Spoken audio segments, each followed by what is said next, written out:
with us and having a conversation. Appreciate it. I've been looking forward to this. It's awesome. Talk us through how this all came about. It's a bit of a long story. So let's go circa 2000, probably no, 99 is when I bought my first ranch house. Okay. It's the first house I ever bought. And this beautiful lady that lived next door, her name was Neva, and I took care of her house. And at the point I was renting it. But I'd always cut her grass, and she was a sweet little lady. Like every time I'd get done cutting the grass, she'd have these glass little short bottle Cokes for me, and I'd sit out there and I'd talk with her. So I just took care of her. Yeah. And all of a sudden one day I get a phone call, and the landlord had passed away. And she said, Derek, the landlord passed away. I thought she was going to give me the house. That'd be nice. Oh, it was so awesome because I was renting at the time.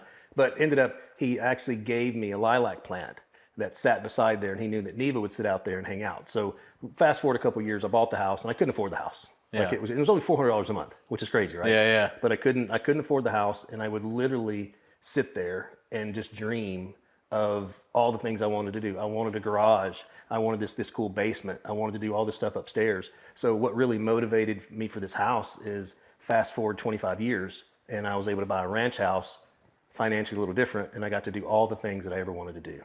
We've both heard it before, and we've openly talked about this, about how it's difficult to work with friends, or maybe you just shouldn't work for friends. Can we talk about how that was? It's a horrible idea. the whole experience working with friends. No, you and I talked about this in the very beginning, and actually the past projects that we talked about. It's like, as long as we set expectations up front on what it's going to look like, we review the contracts, and like, as long as you vanguard it, as we did, and got in front of everything that happened, it's not a big deal. Whatever the money was supposed to be, that's what it was. There was no cutting any corners. There was no give backs. There was no discounts. It was just, this is how you do business. So you treated us just like a regular customer, which is the best way to do it. That way, if anything goes wrong, it's just like business as usual. So it was very easy for you and I and Amy to work through this because we set those expectations up front. So you just have to do it the right way. Let's talk about the fun part of this project. I had a blast doing it. It was a cool project to be a part of.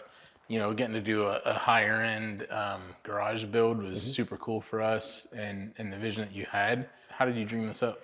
I've always been a car guy. Just growing up with my dad. My dad was always a car guy, my grandfather. So I grew up, my neighbors were all car guys. So I truly wanted to set this up as a showroom. I mean, hence the floors and the lighting, the glass doors, and light's very important to me. So I wanted this to be, as you can tell in here, there's not a shovel, there's not a wheelbarrow, there's nothing. I didn't want to put anything on the walls. I wanted this to look like a showroom, like literally going to a dealership. This garage was the main focus, and then you guys did several other things for me here as well.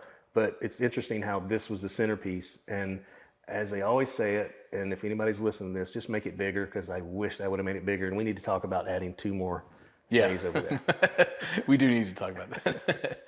One of the challenging things for us was getting this beam up in the air, and the guys that we had to call in the extra muscle to get that thing up there. I forget, that was 42 feet, I think, or something like that. I watched your guys doing that, and I had to walk away. Yeah. Because I don't know how y'all did that, but it worked. And actually, we talked, you and I both talked to another contractor as we were talking about this, and a couple people said you should put in trusses.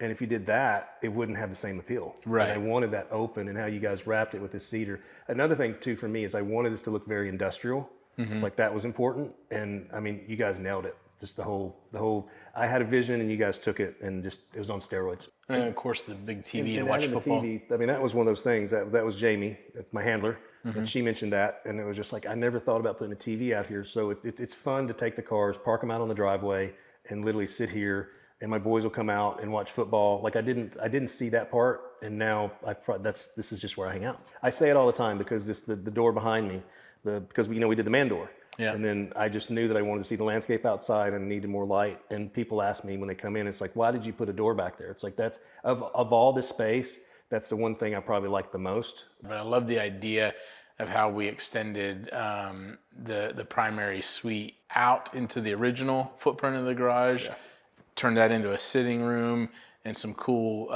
brickwork that we did that you had to steel on the inside. Where did that inspiration come from? I always wanted to have a sunken. That was another thing that I would dream about at my other house, is having this sunken space and having that transition going into the garage. So that was our vision, right? We were going 70s vibe. And then that changed when I went to Milwaukee. My daughter was up there for a scholarship. And when I came back, it was like, I think I want to switch this to go more, because this is very industrial. So I wanted to carry that industrial vibe, which you guys have been so accommodating, me making changes on stuff. What was the process like making the decision? I mean, you could have gone with everyone. Yes, we're friends, but you could have hired. Sure. You could have hired your neighbor. I mean, he's a general contractor. I didn't know that at the time. Right, which is good for me.